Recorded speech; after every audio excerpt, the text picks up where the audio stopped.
Second PUC ಎಕ್ಸಾಮಲ್ಲಿ ನೀನು decision ತೆಗಿಲೇಬೇಕು. ಹೆಂಗೆ ತೆಗೆಯೋದು ಅಂತ ಎಕ್ಸ್ಪ್ಲೇನ್ ಮಾಡ್ತೀನಿ, ಗಮನ ಕೊಟ್ಟು ಕೇಳಿಸ್ಕೊ. ನೀವೇನಾದರೂ ಪೇರೆಂಟ್ಸ್ ನೋಡ್ತಾರೆ, ದಯವಿಟ್ಟು ನಿಮ್ಮ ಮಕ್ಕಳಿಗೆ ಶೇರ್ ಮಾಡಿ. ಸ್ಟೂಡೆಂಟ್ಸ್ ನೋಡ್ತಾರೆ, ನಿಮ್ಮ ಫ್ರೆಂಡ್ಸಿಗೆ ಶೇರ್ ಮಾಡ್ಕೊಳ್ಳಿ. ಟೀಚರ್ಸ್ ನೋಡ್ತಾರೆ, ನಿಮ್ಮ ಸ್ಟೂಡೆಂಟ್ಸ್ಗಳಿಗೆ ಶೇರ್ ಮಾಡ್ಕೊಳ್ಳಿ. ಬನ್ನಿ ನಿಮ್ಮ ವಿಡಿಯೋನ ಸ್ಟಾರ್ಟ್ ಮಾಡೋಣ. ನೀವು ಯಾವುದೇ ಪೇಪರ್ ಕರೆಕ್ಟ್ ಮಾಡ್ತಕ್ಕಂಥ ಪ್ರೊಫೆಸರ್ಗಳನ್ನ ಕೇಳಿದ್ರು, ಅವರ ಎಕ್ಸ್ಪೆಕ್ಟೇಷನ್ ತಕ್ಕಂಗೆ ನೀವೇನೋ ಪೇಪರ್ ಬರೆದಿದ್ರೆ ನಿಮ್ಗೆ ಡೆಫಿನೆಟ್ಲಿ ಒಳ್ಳೆ ಮಾರ್ಕ್ಸ್ ಸಿಕ್ಕಿರುತ್ತೆ.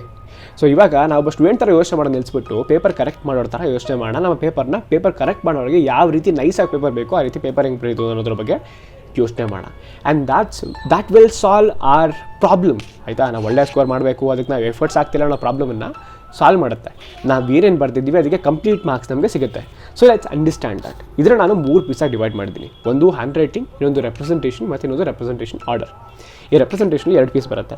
ಫಸ್ಟು ಹ್ಯಾಂಡ್ ರೈಟಿಂಗಿಂದ ಮಾತಾಡೋಣ. ನೋಡಿ, ನಮ್ಮ ಹ್ಯಾಂಡ್ ರೈಟಿಂಗು ನೆಕ್ಸ್ಟ್ ಲೆವೆಲ್ ಇರಬೇಕು, ಸಖತ್ತಾಗಿರಬೇಕು, ಕರ್ಚೂರೇಟಿಂಗ್ ಇರಬೇಕು, ತುಂಡಿಗಿರಬೇಕು, ಒಳ್ಳಿಗೆ ಥರ ದೇ ಡೋಂಟ್ ಎಕ್ಸ್ಪೆಕ್ಟ್ ದಟ್. ನೀವೇನು ಬರ್ತಿದ್ದೀರಾ ಅಲ್ಲಿ ತಪ್ಪೇ ಹಾಕಿರಿ, ಬಟ್ ಅದು ತಪ್ಪೇ ಅವರಿಗೆ ಅರ್ಥ ಆಗಬೇಕು. So just keep in your mind that ನೀವು ಬರೀತಾ ಇರ್ತಕ್ಕಂಥ ಅಕ್ಷರಗಳು ಯಾರು ನಿಮ್ಮ ಪೇಪರ್ನ ಇಟ್ಕೊಂಡು ಓದ್ತಾರೆ ಅವರಿಗೆ ಅರ್ಥ ಆಗಬೇಕು. They should be able to read, and that is the best handwriting I'd say. ನಾನು ಎಷ್ಟೋ ಜನ ಪ್ರೊಫೆಸರ್ಗಳ ಜೊತೆ ಮಾತಾಡಿದ್ದೀನಿ, ಟೀಚರ್ಗಳ ಜೊತೆ ಮಾತಾಡಿದ್ದೀನಿ. They expect only the handwriting which they can understand. Of course they appreciate if you have good handwriting, they gonna appreciate, but that's not necessary.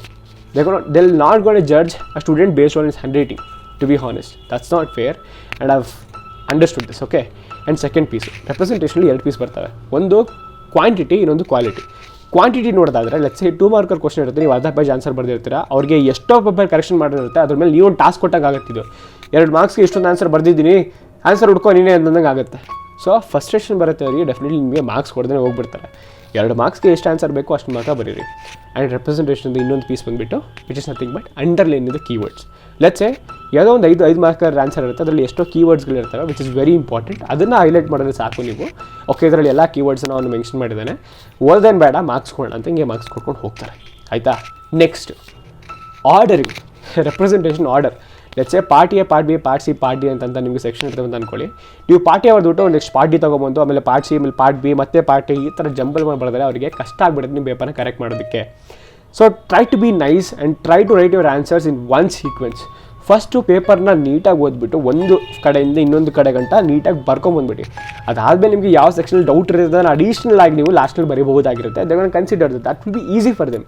First ಒಂದು ಫ್ಲೋಲಿ ಪೇಪರ್ನ ಕರೆಕ್ಟ್ ಮಾಡ್ಕೊಂಬರ್ತಾರೆ, ಆ್ಯಂಡ್ ಲಾಸ್ಟಲ್ಲಿ ನಿಮಗೆ ಯಾವುದು ಎಕ್ಸ್ಟ್ರಾ ಬರುತ್ತೆ ಅದನ್ನು ಕರೆಕ್ಟ್ ಮಾಡ್ಕೊತಾರೆ. So ಈ ರೀತಿ ನಿಮಗೆ ಆ ಒಂದು ಇದು ಬರೋದಿಲ್ಲ, ಅಯ್ಯೋ ನನ್ನ ಪೇಪರ್ನ ಹೆಂಗೆ ಕರೆಕ್ಟ್ ಮಾಡಿದೋ ಗೊತ್ತಿಲ್ಲ, ಅವ್ರು ಹೆಂಡ್ತಿ ಜಗಳಾಡ್ಕೊಂಬಂದು ಬಿಟ್ಟಿರಬೇಕು, ನನಗೆ ಮಾರ್ಕ್ಸೇ ಕೊಟ್ಟಿಲ್ಲ ವಯ್ಯ ಅನ್ನೋ ಆ ಒಂದು ಭಯ ಇರುತ್ತೆ, ಅದು ಬರೋದಿಲ್ಲ. ಸೊ ಈ ಥರ ಬರೆದ್ರೆ ನೀವೇನು ಬರೆದಿದ್ದೀರ ಅದಕ್ಕೆ ಕಂಪ್ಲೀಟ್ ಮಾರ್ಕ್ಸ್ ಸಿಗುತ್ತೆ. And this is the secret for distinction.